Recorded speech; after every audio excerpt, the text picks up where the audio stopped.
Hey guys, Rob here from BreVITy, and in this video we're going to be solving one of Amazon's most favorite questions, the intersection point of two linked lists.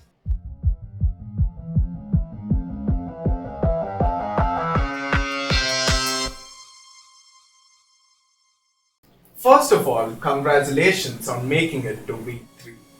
Glad to see you didn't give up. Are you enjoying this sort of a learning environment on YouTube and Discord? If so, do let us know in the comment section down below. Week 3 is going to be really exciting as we delve into more two-pointer algorithms and you have more of those oh my god moments as you realize how useful they are in the upcoming Leetcode problems.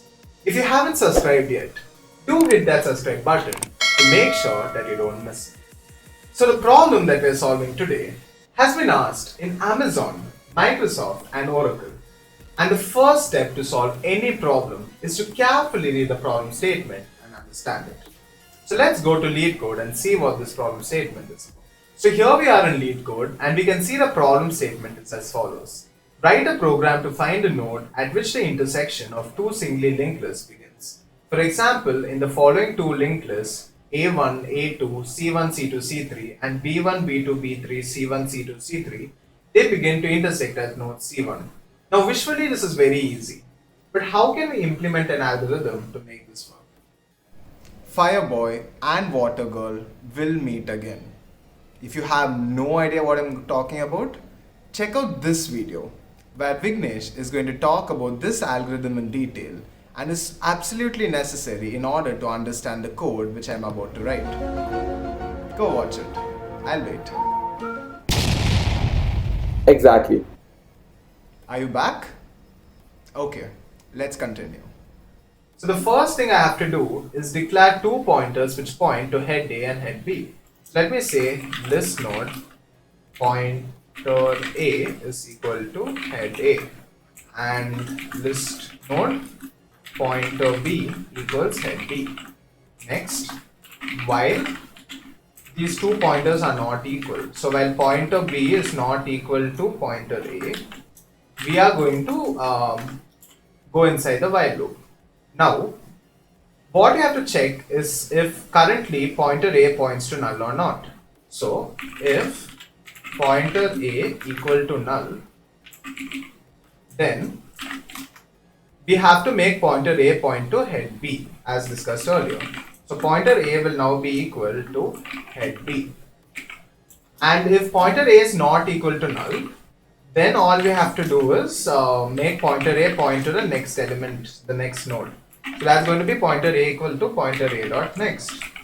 Alright, so that's all we have to do for pointer A, and now we can just copy paste this and we can do a similar thing for pointer B. So if pointer B is now pointing to null, then we have to say that pointer B equals head A. Similarly, if it's not pointing to null, then pointer B equal to pointer B dot next. Right? And if we get out of this while loop, that means that we have found the intersection point. So all we have to do is return either pointer B or pointer A. So let me return pointer A in this case. And let us try running the code. Okay, we can see that there are no compilation errors. Now let's submit the code. We can see that the code passed with a very good time and space complexity.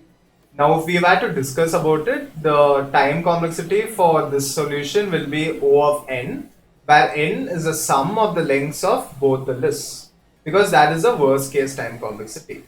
At the same time, the space complexity is going to be O of 1.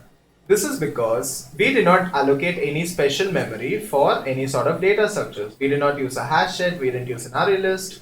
So we have only used constant space because we have declared two pointers. And whenever we declare only pointers, keep in mind that we're using only constant space in memory. This means that we have an O of 1 space complexity solution. And that's it for this video. Hope you guys enjoyed it. Tomorrow we'll be dropping the more zeros problem, which is another interesting application of the two-pointer algorithm. Stay tuned for that and more. On that note, this was Rob. You're watching BreVITy. Thank you and goodbye.